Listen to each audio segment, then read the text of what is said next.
Hi everyone, welcome back to River and Rune. Thank you guys for joining me on the channel. For those of you who like my rune readings, please like and subscribe so that you guys know when I come out with new videos. And also, fun thing, I actually just released my new website at www.riverandrune.com, so you guys can check out more information regarding the practice. And I'm setting up, preparing to offer rune readings and other practices that I have at my disposal for the greater global community. So let's get straight to it. We are entering a new Celtic month, which is very exciting. So we're in the willow tree month, and there's a lot of beautiful imagery here. Imagery of the willow tree, the ancient crone goddess in Irish mythology, and her name is the Cailleach. Very powerful energy. So we'll talk about that in just a moment. So the willow tree and the willow tree month is actually a very lunar month. It is very much connected to the high priestess. It's connected to the deeper energies that lie beyond the veil of our subconscious, beyond the veils of our heart.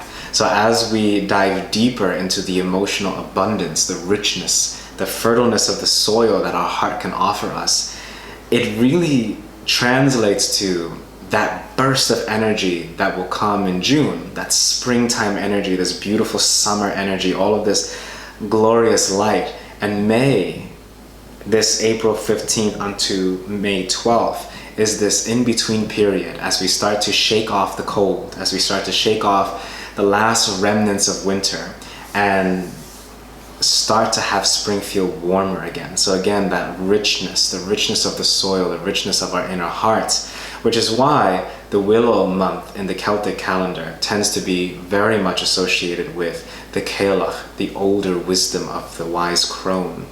So let's get straight to the runes and see what we have in store for the week ahead.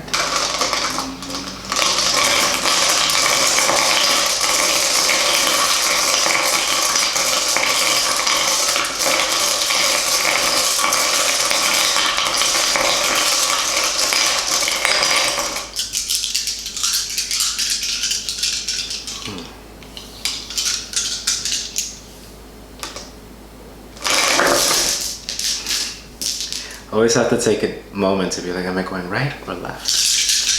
Decisions.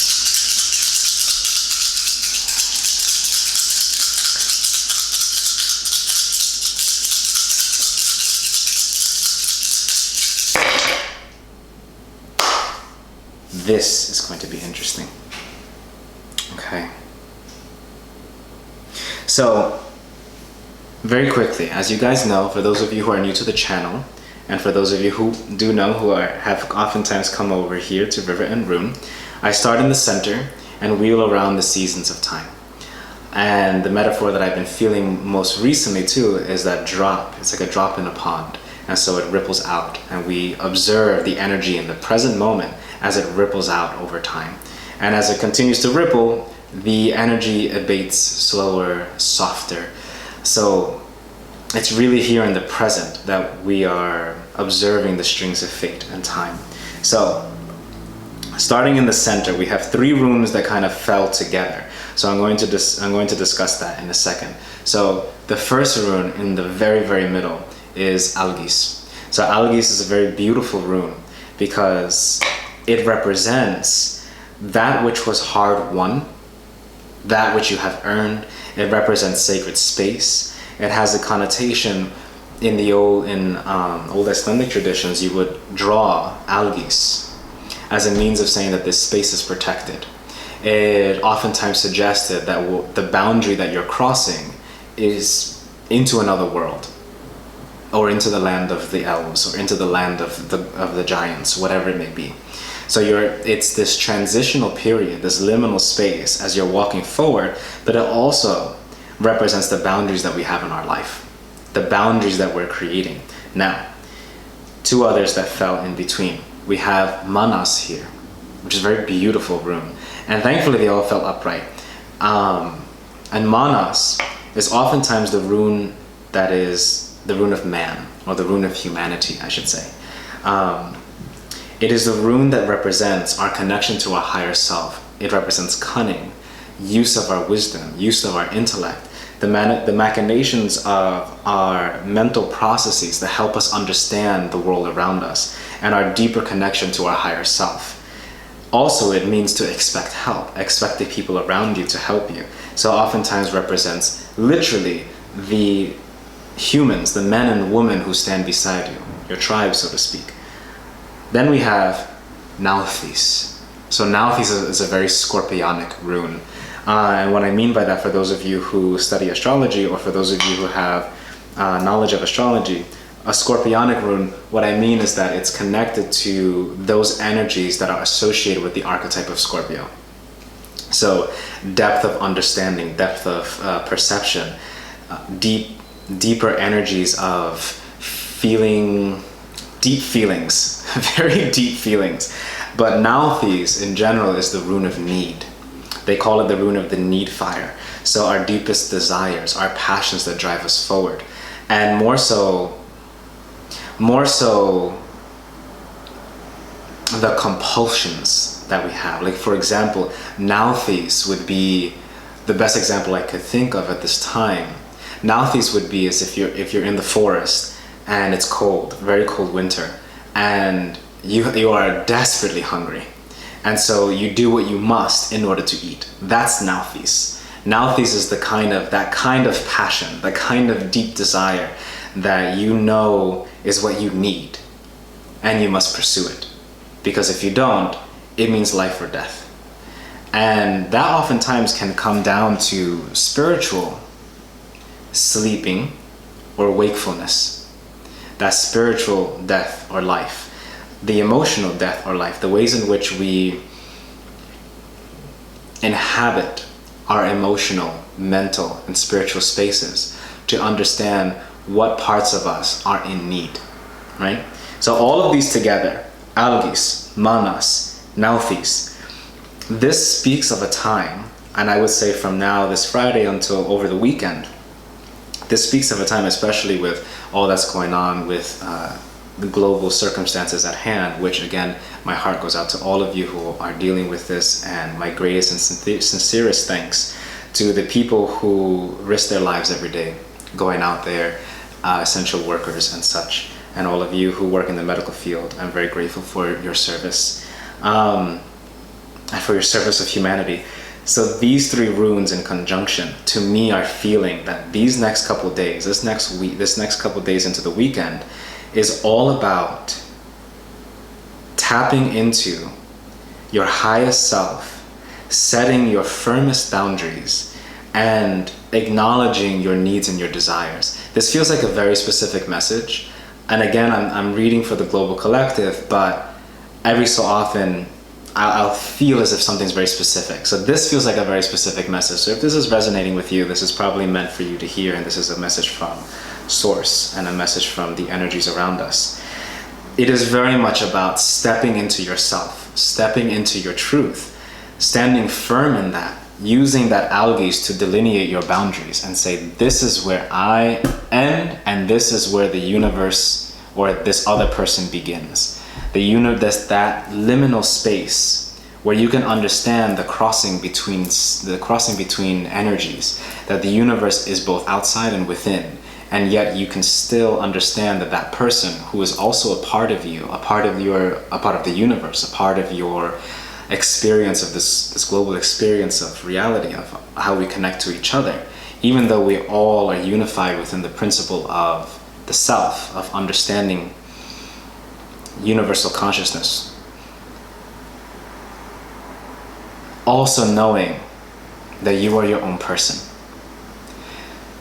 So if you are in a situation where perhaps it's a friendship or a business relationship, or perhaps it's something of within yourself, because I feel that this may be a very specific message for someone who has been doubting listening to their inner heart, someone who has been doubting listening to their intuition. And it's time to listen, because this is a need. Connecting to your intuition is this Nauthiz, this need fire.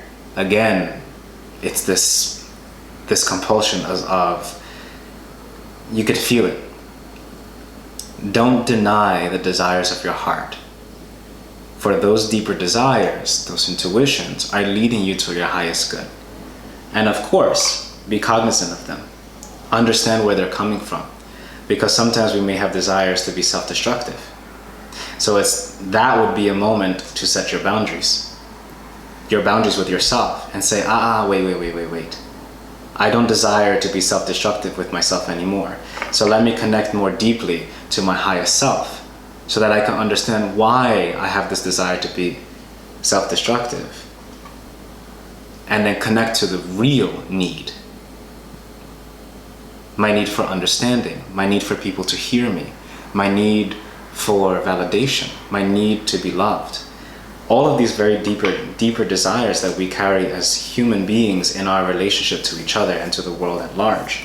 Later on in the week, going into like Monday through Tuesday, I'm feeling, we have Kenas. Kenas is neither upright nor is it Merkstaff. It's fell on its side. Now again, for those of you who frequent my channel, when a rune falls on its side, it often suggests that its energy has not been determined yet. And because it is farther out, and especially with the concentration of the energy in the present moment, this energy of tapping into yourself, creating your boundaries with yourself and with others, to understand your deeper desires and the needs that you need to have fulfilled. Kenos, which is the energy of the torch moving forward, carrying that brigand and saying like, yes, like I'm gonna go and do my thing. I'm going to write, I'm going to compose literature, I'm going to compose music, I'm going to take those pictures, I'm gonna make that photo album, whatever it is. Especially now that we're in quarantine, as we connect more deeper to our passions and to our connective abilities. This is a great opportunity to do so. But Kenos fell on its side, suggesting that depending on what you do with these energies, algis, manas, nauthis, need, boundaries, higher self, depending how you connect with that, it's going to either dull your flame, or it's either going to ignite your passion. It will be the spark to your ignition, that ignition, that So again, be compassionate with yourself, be gentle with yourself. Allow yourself to set a boundary with your own heart and with your own mind to say, no, I will not speak doubtful words to myself. I will not feed myself doubtful words. I will listen to my heart and I will follow it. And that's going to switch the ways in which you communicate with yourself. That will help you have new perspectives to open that ignition. Then we have Yera. Again, going into later in the week, Wednesday through Friday, Yera, you will reap what you sow. So again, this week is going to be a very powerful week about teaching us how we manifest, how we create the symbols of our life, how we tell the narratives of our story that then impact our psychology. So take your time this week. It's going to be a very interesting week, very deep. I feel a lot of deep discoveries for a lot of people. Reach out to those people that you want to reach out to. Follow that intuition, that passion.